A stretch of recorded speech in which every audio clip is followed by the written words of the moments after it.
All right, ladies and gentlemen, welcome back to another episode of the Still Safe Show. We sit down with some of the coolest people who have some of the dopest stories of change and transformation. And boy, do I have a story for you today.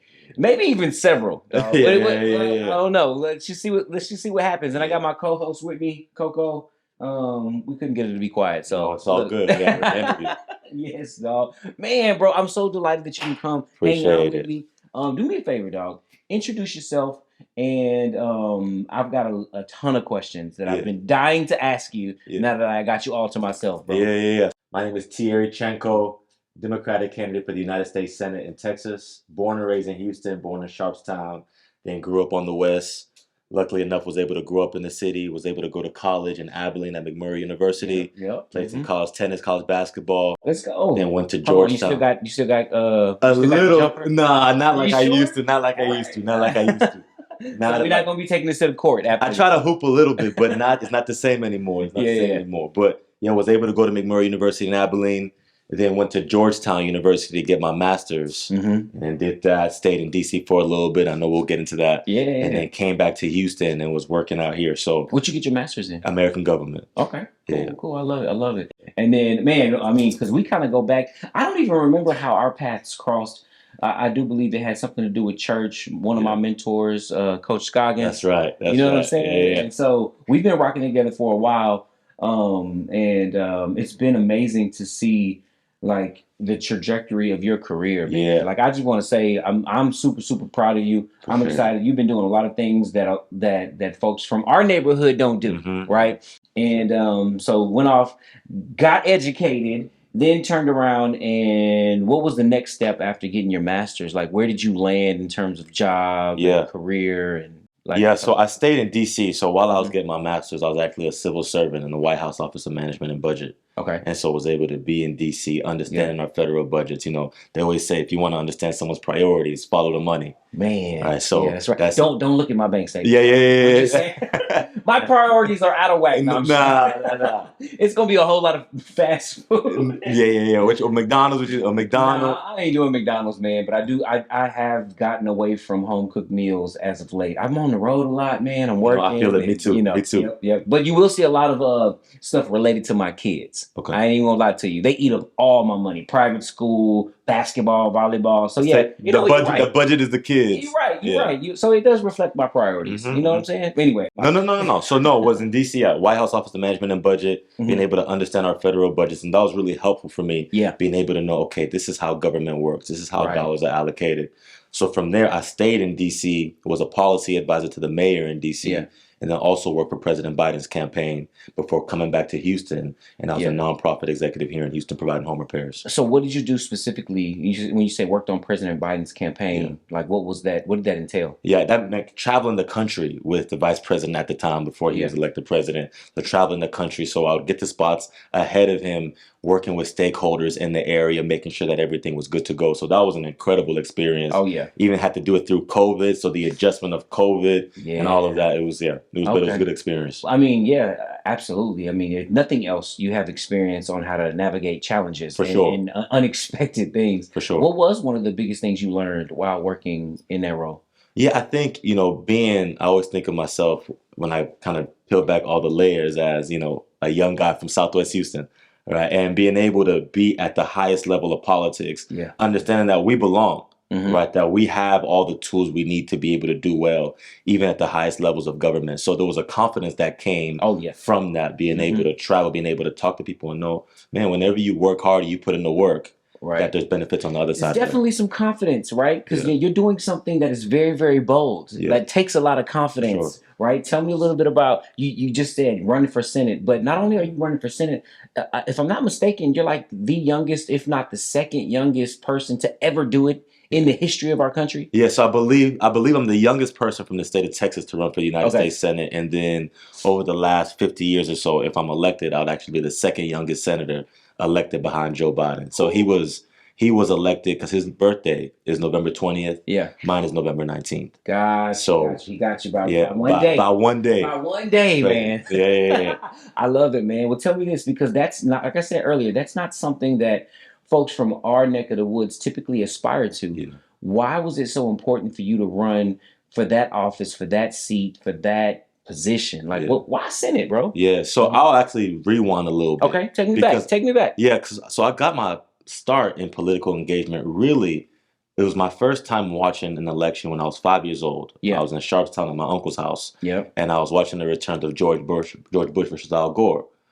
And as I was watching that, I thought to myself, man, I want to get involved in the political process in some way. In some way, the way I'm articulating it now wasn't the way I was doing it whenever I was 5, right? But right. just the idea of wanting to get involved. And so when I was 13, I was actually the youngest volunteer for Barack Obama's campaign for president. At 13? At 13 in the country. I didn't know you could get involved. Yeah. So I was making phone calls. I was knocking on my kid's about to get involved. You about to get him in. Yeah. So matter of fact, you need some help on your campaign? No, let him know. Come on. All right, come on.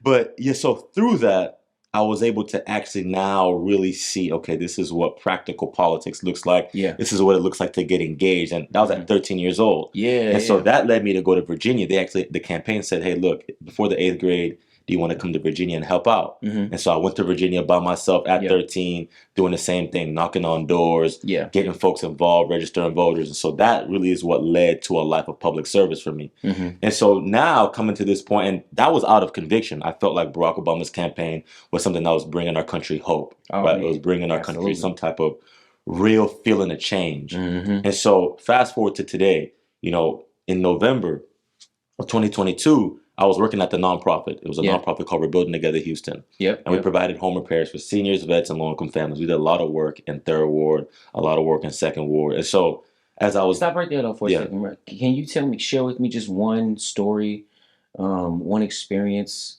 during that season that really, impacted you? Maybe it was a particular family...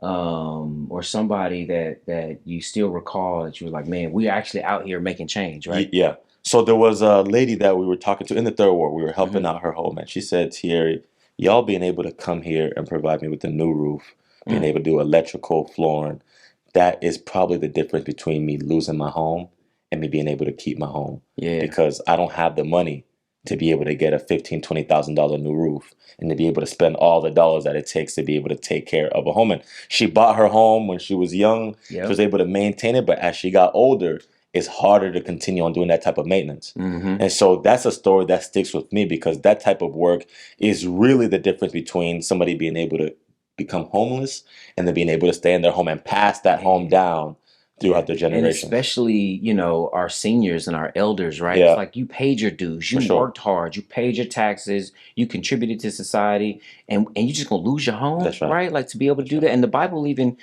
commands us to do that, right? Take care of the sick, the widow, the orphans, the needy, that's right. And those less fortunate. So man, bro, like you inspired. We just getting started. No, but no, man, that's my life has really been a life of service. When I think about really one word that I want to define my life, I want it to be service. And so as I was working at the nonprofit and even talking to ladies like in the 3rd Ward I'm talking about, I just saw how there was a huge difference between the issues that she was talking about and what the homeowners were saying were problems, and then what I was seeing in the media from politicians. And so that was in November 2022, whenever I started to really feel that realization after the election. And so in December of 2022, I actually started a series called Talking Texas. Come on. Where I would travel the state and I would ask people 4 key questions. Where are you from? What do you do? What issues do you care about? And what keeps you up late at night? And we were in Borger, Texas, in the Panhandle near Amarillo. Went down to McAllen. We were in Houston. I talked to a homeless man in downtown. We went everywhere in the state. And as I was doing that, there were a couple things that came out of that. One, that's what I want to know.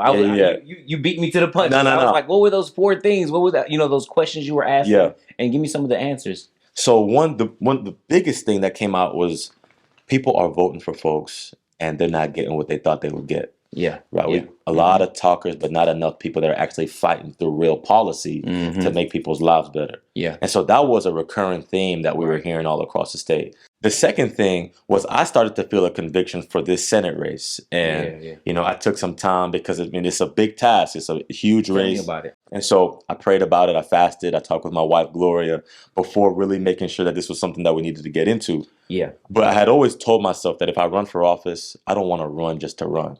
I feel like that's a problem with our politics today. You have a lot of folks that are running for office, but They don't. They hold that seat, That's the right. title, the position, the credentials, the clout. That's right. Or just to say that they did it. It's something they can check off their That's right. their box. Yeah, that's right. So I never wanted that to be the case with me. So that's why I really took that time to wrestle with it before getting to a place where I was like, you know what, I gotta get in this. Our state. I mean, people are working harder than ever before, Yeah. but falling further and further behind. And so we need someone that actually has a spirit of service, that's actually trying to make people's lives better instead of just talking about it. Right. Yeah, I love it, man. I love it. So what are some of those issues that keep you up at night, right? Yeah. Or not even just you, but like you said, as you're traveling and you're talking to folks, like I know me, man, my biggest concern are these housing prices. Yeah. Like, we can talk about that No, later. for sure. But what are some of the biggest things that are happening right now that you're like, okay, this is really where I want to leave my mark, affect change, because I know it's going to have practical impact. Yeah, so I mean, let's just take a look at Harris County right now. Okay. You know, where we're doing this interview at. The average income is under $40,000 a year. So it's around $38,000. Okay. Man, hold up, stop right there. Because I saw something else too that said like now middle class is kind of considered about $125,000 a year. And you're telling me that, man, the average income. 40, we're talking about 3 to 4 times less than what's considered middle class. Right. And the thing that sucks for me, man, I remember when 6 figures used to be the goal. Yeah, it used to be like, man, if you make it 6 figures, I remember when the first time I made it, and then of course you get hit by them taxes. That's right. But now it's like, oh, now you're telling me, like now that I finally made it to 6 figures, multiple 6 figures, you're telling me, oh, that's just middle class, right? But anyway, sorry, man. I was triggered. No. So $38,000 a year, right? Average income in Harris County. Childcare is costing the average person in the state running $10,000 a year. Right. So that alone is taking about 25% of your salary. Let alone now rent, which in Harris County is now getting you above $1,200.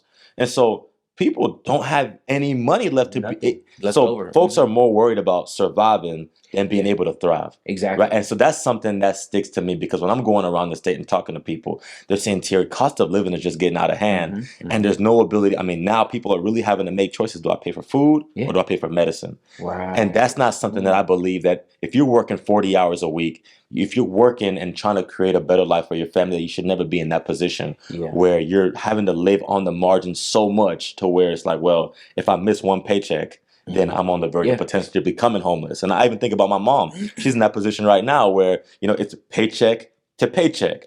Right. And that's something that we need to make sure that folks have enough money to be able to say, you know, I want to take my kids to Dave and Buster's. Come on. You know, and just being able to just relax a little bit and have some breathing room. And so, or have a little bit to, you know, in terms of like increasing your financial literacy, you might want to decide to invest so that you can increase your income at one point. But when you're living paycheck to paycheck, you don't have any room, like you said, when you're surviving, you don't have any room to get out of the rat race, right? But now, I wouldn't be a good interviewer if I didn't ask you this question. It's a 3-letter word, starts with H, ends with W. How? How do we make it happen, right? You said something earlier, bro, that really struck a chord with me that I've never heard anybody say ever, which was practical politics.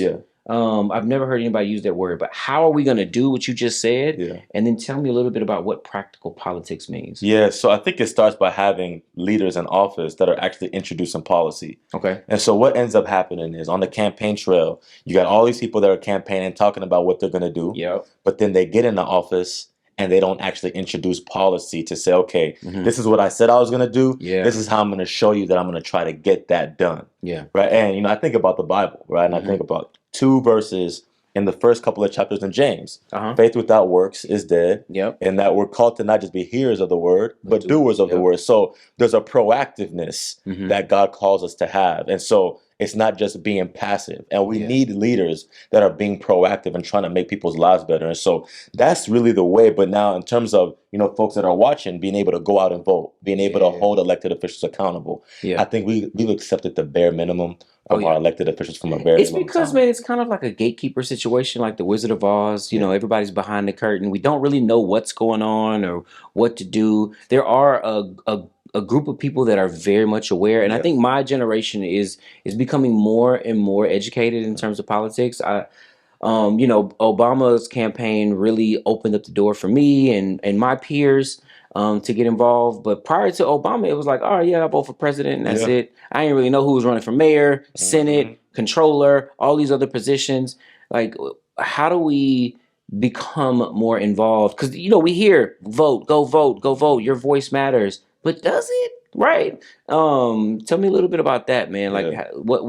like, how does it actually matter? No, it definitely matters. I mean, I think on a federal level, I think about something like the Affordable Care Act that was passed in 2009. Yep. And which allowed for, let's say, your mom or your sister or Yep. your uncle had a pre-existing condition, so already had a sickness that they were dealing with. Yep.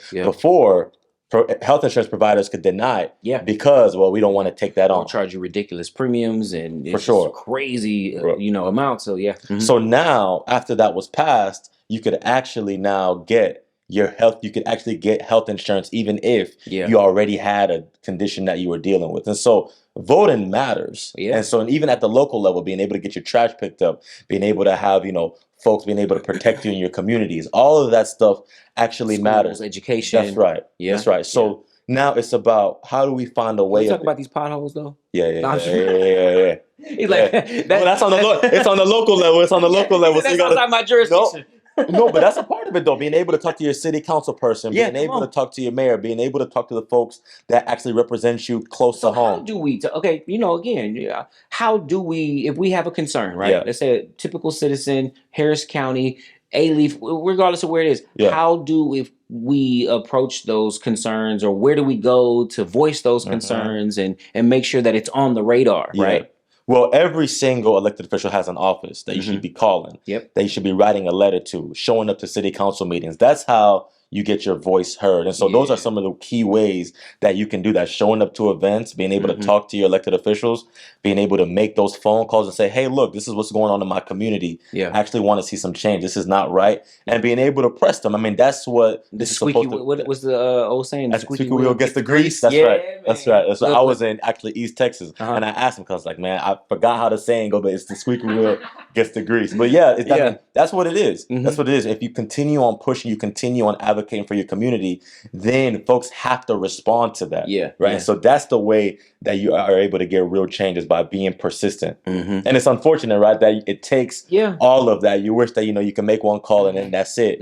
But it's a persistence thing and it's a pushing thing, and that's why communities actually being involved and being active is really important. Or a both and, right? Having community members that are persistent, but also having elected officials that care and listen and hear and respond quickly. That's right. We've all seen it before in whether it was businesses or residences or schools, and we voiced a complaint, and we've seen the good managers and the bad managers, the good principals and the bad principals, and the complaints that we make that either get overlooked or not heard, they're not on the agenda, and then we hear we see the principals who actually care. Right? How can I help? And actually do something about it. And that's actually the biggest piece. When people talk about our politics today, and a lot of folks talk about, well, we need term limits or we need to change the system. I don't really think it's a system problem. I think it's a people problem.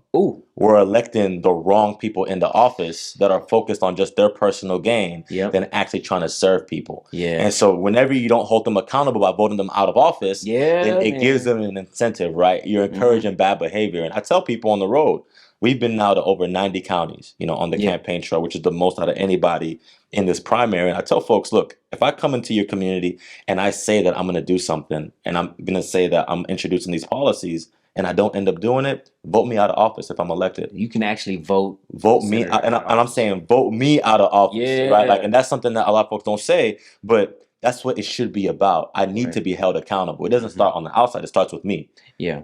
Wow. That's commendable, man. That's integrity. That's integrity. It's something I've always loved about you, bro. For sure. And you've always followed through on your word, and you do what you say you're going to do. Yeah. Well, I mean, I think that is at the core of everything. I want my yes to be yes. I want my no's to be no's. And so it's why I try not to make false promises. I say, look, this is what I'm looking to do. I may not get everything done, but this is what I want to be able to get done to make your life better. And so that's what it needs to get back to. Because right now, I think we're starting to become a politics of talking points instead of a politics of actually making people's lives better. So man, back to one of the things I heard you say that really struck a chord with me was practical politics. I've never heard anybody use that phrase, that term, but I love the word practical. Like, I'm a very practical guy. In all my interviews, everything I do, I like for things to make sense. I like, don't talk to me about theoretical rhetoric and talk over me, talk to me, right? Yeah. Talk with me, but practical politics, bro. Yeah. Like, tell me a little bit about that. Yeah, so there are two ways that I think about practical politics. The first one is, growing up and getting my bachelor's in political science, and in academia, there's a way that politics is talked about, which is good, but it's different whenever you're on the ground, actually working with people. And so I was an organizer in Acres Home in 2014. And so I was able to see how, okay, the things that I'm learning in the classroom are really good, but there's a difference between what I'm learning in the classroom and now whenever I'm in these communities and I'm dealing with real people that are going through pain and suffering because of the issues that they're dealing with in just life. And so I always think about, okay, how is this going to be practical? How is this actually going to make someone's life better than just, okay, what I'm learning in a book? And so that's the same thing that even in this United States Senate race, whenever we talk about issues, it's okay, how is your childcare cost going to be lower? How are you going to be able to pay for rent? How are you going to now have the ability of being able to buy food and know that, okay, my budget isn't going to run out because I'm buying groceries for my family? Those are the kind of the kitchen table issues, as they call it. But that's tangible. That's practical, because I don't want anybody to ever listen to me and be like, well, I don't really understand what that guy's talking about. Right. I want it to be where it's clear that, okay, these are tangible ways that I'm going to make your life better. better. How about timelines, too? Yeah. Like, I often hear politicians make grandiose promises. Yeah. And sometimes they don't even make promises. They just talk about what they're going to do. But talk to me a little bit about timelines and some of the issues that are important to you, and then what it's going to take and how long it may take if you were elected. Yeah, so an example would be the minimum wage. Yeah. Right? I think that there should be a $15 minimum wage. We should be increasing that. There hasn't been an increase of the minimum wage since 2009. Come on, bro. And so it's right. Are you serious? Right. So there's been an increase in cost of living, though. Definitely has been. Definitely has been. And so that's an issue where, I would want to introduce policy on the federal level to raise the minimum wage. Now, in a body of 100 people, because the Senate, you have 100 senators. So I'd be there with 99 other senators. You're having to work it. You're having to convince people. You're having to build coalitions. And so timeline is a good word just because that's, something that you have to consider. That's something you can measure. That's like my years of business, like you said, accountability. It's like, okay, cool, that's great. But how can we measure this, right? How can you measure before this? I start trying to kick you out of office? For sure. No. It's true. It's true. And a lot of the things I'm going to be talking about, right? Those are some things, I'd like to continue on doing this where, I come back here and I say, look, here in 3 years, this is what we were able to get done. Yeah. Maybe I got 60% of what I wanted done. Here's another 40%. Right, I'm going to continue on introducing policy to get this done. But at least okay, Tchenko is up there actually fighting for me. I love right? He's not just saying this stuff. It's actually real paper, tangibly. You can look at a bill and say, okay, Thierry Tchenko introduced this bill. Yeah. That's how, because I think about even my wife, right, Gloria. I can tell her I love her all day long. But at some point, she's going to say, you got to show me. Come on, of right? course. You got to show me that you love me. And so that's the same thing. I can tell you all day and I can talk to you all day about what I want to do. I care about Texas. That's I love right. Houston. Yeah. That's right. Point, show me the money. You got to show me. You got to show me. And so an issue like that, or even, something that I think about is big business CEOs. Okay. Since the 1970s, they've gotten 1,400% pay increase. But everyday folks that are working at Walmart or Target have only gotten an 18% pay increase. So 1,000% pay increase to 18%. Yeah. That's unjust. Right? And so fighting to make sure that, look, when CEOs are giving themselves pay increase, cool, but also give the everyday person working in that company a pay increase as well. Because that's tangible things that'll be able to make someone's life better. Oh man, I love it. I love it. No, man, I'm really big on the practicality of everything.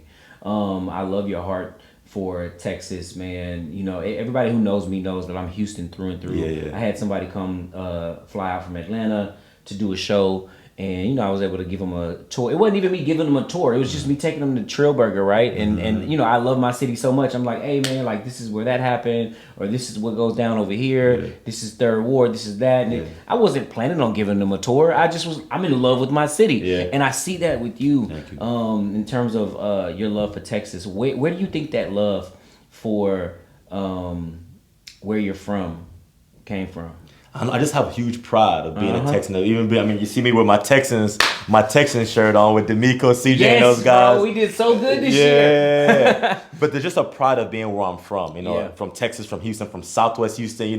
Folks from the West have a certain pride. No, we do. Right? And so then that's something that translates in. Whatever I'm in, I want to be able to serve my community. I think seeing my parents, they practically were able to. My dad started as a gas station cashier at Stop and Go on Bel Air and Fondren. My mom was exactly what you're talking about. Exactly, you know what I'm saying? So my mom was a server at Denny's. Had worked at dealers. So these are everyday folks, and they're from Cameroon. So West African, they came to the United States just looking for a chance at the American dream. And so seeing... And then here it is. They must be crazy proud. Coming for a better life, trying to aspire for the American dream, and here's their son. He made it to the highest, office in the country, working at the White House. That's crazy, man. But it's possible for anybody. Come on. Right? It's possible for anybody. I think God's been extremely gracious, been able to work hard, have a work ethic, but that's something that's not exclusive to me. Anybody watching, and it's not just in politics, it's in business, it's in videography, it's in health. Whatever, the possibilities are open for anybody. And so that's something, but seeing how hard they work, gave me a desire to want to serve people. You brought up somebody at the beginning of the conversation, Coach Scoggins. Yeah, man. That's somebody that discipled me. I became a Christian actually through Coach Scoggins in middle school, playing basketball for him. That's somebody that serves his community. Oh, yeah. And you talk about practical. Yeah. That's somebody that's practical. He's not just going to talk about something. He's actually going to show you what he wants to do. So that's something that for me, I've been able to luckily have people in my life that have been able to show that practicality, being able to actually say, look, I'm not just going to talk about it. I'm going to be about it. Yeah. And we both know, we've seen Coach Scoggins. I've been, we would go to McDonald's or something back in the day. And he'll see somebody ask, ask for a couple dollars, some change or whatever, and he would give them their shirt off his back. You know how people say that as a saying? No, he would literally take the shirt off his back, I seen the it. shoes off his feet, and his wife would be like, Sean, where's your shoes? I know. I gave them away to somebody. I know. Right? I know. It's true. I've seen. Yes, bro. Yeah. So to know that you have that in your DNA as well makes me I can sleep easy at night. Knowing that you'll be fighting for us. But that's what true Christianity looks like. Yes. Right? True Christianity isn't just about talking. Right? God calls for us to be active. He calls for us to demonstrate our love for him. And so that's in any area of life, whether you're in politics, whether you're in all of that, it's about actually demonstrating that. And so that's what I desire to do, is to use that as an overflow now in different areas to be able to make people's lives better. And that's what I want to do in the Senate. Man, tell me this, man, because I know, your time is valuable. Yeah. You got a lot of campaigning to do. Texas is a big state. Yeah, big state. You've been driving around, getting flat tires. You know what I'm saying? Over 29,000 miles we've traveled since the beginning of the campaign. Oh my God! So I definitely don't want to take advantage of your time. No. But I want to know, man. This is an uphill battle, right? You're doing something that is unheard of. It's unprecedented. It's challenging here in the state of Texas. You've got a few obstacles that you've got to overcome. I can see a lot of people seeing your age as a lack of experience, perhaps. But speak to me a little bit about that, and tell me why that's not an issue, right? And how are you overcoming some of these obstacles? Because you know how it is, man. Sometimes folks are comfortable. We don't want change, right? But talk to me about how you're overcoming those obstacles and why you're the right man for the job. Yeah, whenever so I was at my barber shop a couple weeks ago off of Beach Nut and Willcrest, actually. Still getting chopped up over there on Beach Nut. Yeah. Man, you right over there by Spice, dog. Well, listen, I want somebody in the Senate that is not afraid to go to Spice Lane. Let's just start there. and actually my barber, I've had him for the last 16 years. So we started at the cosmetology school off of Richmond, and I kept him. But I was at the barber shop. Hold on. I got to stop you again. Because that speaks volumes to your loyalty, to your faithfulness. You know how it is, no, that's my guy. Listen, no, bro, Mark is my guy. You don't let anybody get in your head and no, cut your Mark hair. is my guy. Mark is my guy. But as I was talking to him, and I was at the barbershop a couple weeks ago, and we were talking about issues, nobody in the barbershop brought up, well, I want my elected officials to be this age. Right? That's a prerequisite for me. They said, I want somebody that's going to make my life better. Come on. I want someone that when they give me their word, they're actually going to follow through on that. And so that's what oftentimes we get distracted by some of those credentials and some of those things. And we can look at our politics right now. We've seen age. You can have degrees from the best universities. You can be as old as you want to be, but look at where we're at right now. I think now. Congress right now has a 7% approval rating Really? in the country. 7%. So people are like, man, we're tired of these folks that are getting elected but aren't actually fighting to make our lives better. And so for me, that's what my track record has been. My whole career as an organizer, as a civil servant in the White House, a nonprofit executive, it's been about making people's lives better and not just talking, but walking the walk as well. And so that's the spirit, and that's what I want to be in the Senate. And I also want to be held accountable as well. You know, I want to be able to come back and do this, and you tell me, hey, Thierry, you didn't do what you said you were going to do. Yeah. That's what's needed. And so that's really what we're bringing to the table, is a new way forward, getting away from the old way of doing politics, which is talking a lot, asking folks to give the money, but then whenever it's time to actually show up and have these type of conversations, suddenly they're hard to find. So we're coming in, we're stepping in, talking about the issues that folks really dealing with, and really trying to create this new way forward in Texas. Man, I love it, man. I love the new way forward, Yeah. man. Sounds like the New Deal. Yeah, you know what I mean? Like, yeah. I'm here for it. I'm here for it. Hey, let's do like a real quick, before we wrap up, like a little rapid fire, man. Yeah. Tell me, what's your favorite thing about Houston? The food. Come on. Okay. Since you said the food, where's some of your favorite spots to eat? Oh man, don't get me in trouble now. Yeah. But let's do this. So Chinese buffet called Lambo. Okay. So Chinese buffet on the west side, Lambo. Man, I'm a big barbecue guy, so I feel like I'm gonna leave some folks out. But Yep. you got Ray's Barbecue Shack, Third Ward. You got Gatlin's Barbecue. Man, you got Blood Bros. I mean, I could list off from like A-Leaf. yeah. I know. So I could list off like 5-6 barbecues just like that. Yeah. I'm trying to think about. Got to put my Cameroonian spots in there. Saint Michel and Marie's African I might flavors. have to go try some of those, dog. Both you in gotta put me Southwest. on. Yeah. We gotta. Of course, your Papados, Papacito. I mean, so you got your spots, Shipley's Donuts. Yep. So those are some of the spots that I'm going to all the time. I feel like I'm leaving some folks out. Oh, yeah, but inevitably, bro. Yeah. That's such a tough question, right? Yeah. And everybody typically, just it's a hard question. Yeah. But you like what you like.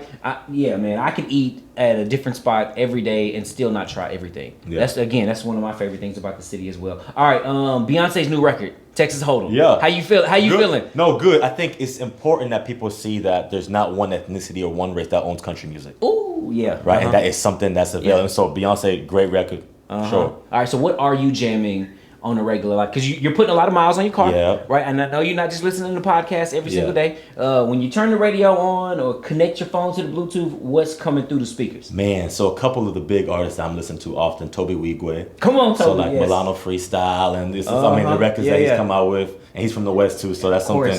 Juan Luis Guerra, he's a bachata, merengue artist, huge.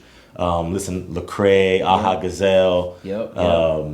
Kendrick's album was something that I was listening to and running a little bit as well. So I'm all over the place too. I hit you with everything. Salsa, merengue, bachata. I'm listening to Afro beats. I'm listening to rap, everything. But those are a couple of the artists that I'm listening to often. I love it. All right, man. Well, how can we get involved? I know the race has been tough. But you ain't out here campaigning for nothing. Right? Like how do we where do we go to vote? How much time do we have to vote? When does voting start? Like, talk to me a little bit about that so that we can make sure we get involved and actually be a part of this change that's going down. And before I get into that, I actually want to share how over the last couple of weeks we've been able to get some major endorsements. We got the biggest rural Democratic organization to endorse us, the 134 PAC, which is huge, being a young guy from Houston, but having a message that rural Texas is able to connect with, because folks out there definitely get neglected. I can only imagine.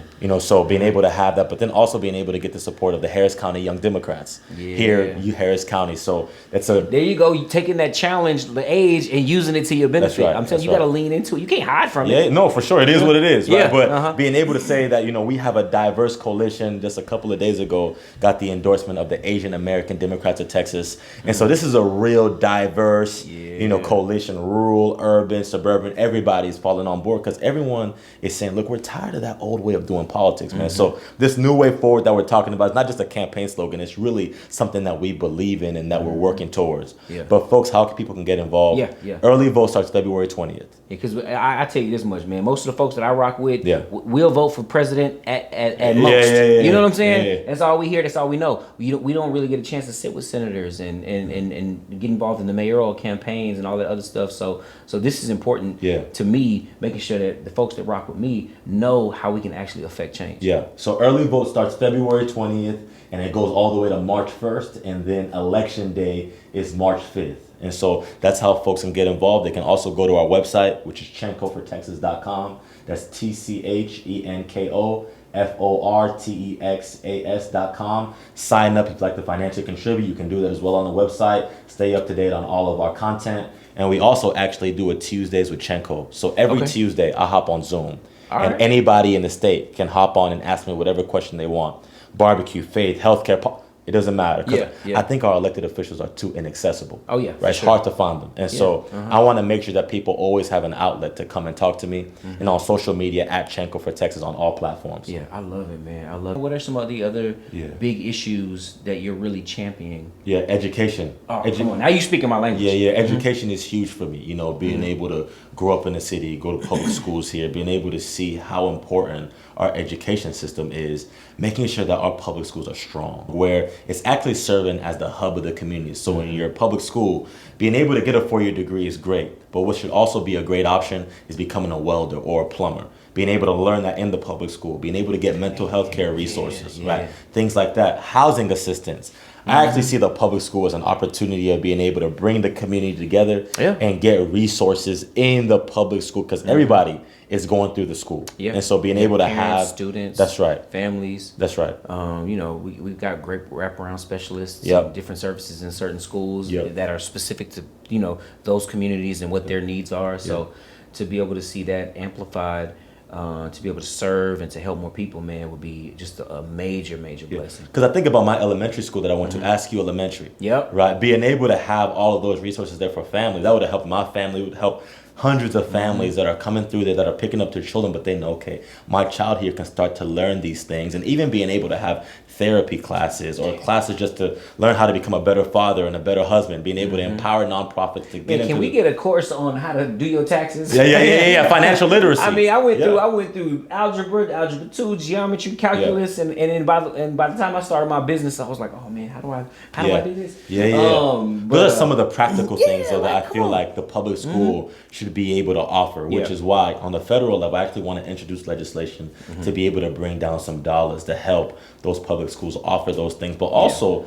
connecting with people on the ground. Right. So the federal government is great, but it's also nonprofits on the ground that are doing some really great work that need to be empowered so that they can do what they need to do. Because that's often a disconnect, is what's going on at the federal level and then what's going on in communities. And so that's for oftentimes nonprofits, they're able to meet a niche need. Right. And they're able to do it a lot, I don't want to say better, but more effectively and quicker than on a federal level, because they're connected. They're connected to the people. And so that's something, me working at a nonprofit, I was able to see how that connection to the people is important. You got to empower that. And so another piece of that too is even other small businesses, right? A lot of folks that are going to be watching may have their own small business and want to make sure that they have access to capital to be able to grow. Because right now, for us, not with these crazy interest rates, though, that actually end up destroying your business later on because you can't afford to pay. You know. That's amazing, man. Man, I'm excited, man. I'm super grateful that there are real people in politics, because you know the stigma, right? And so to be able to sit down with you, man, to be able to know you, just to know you,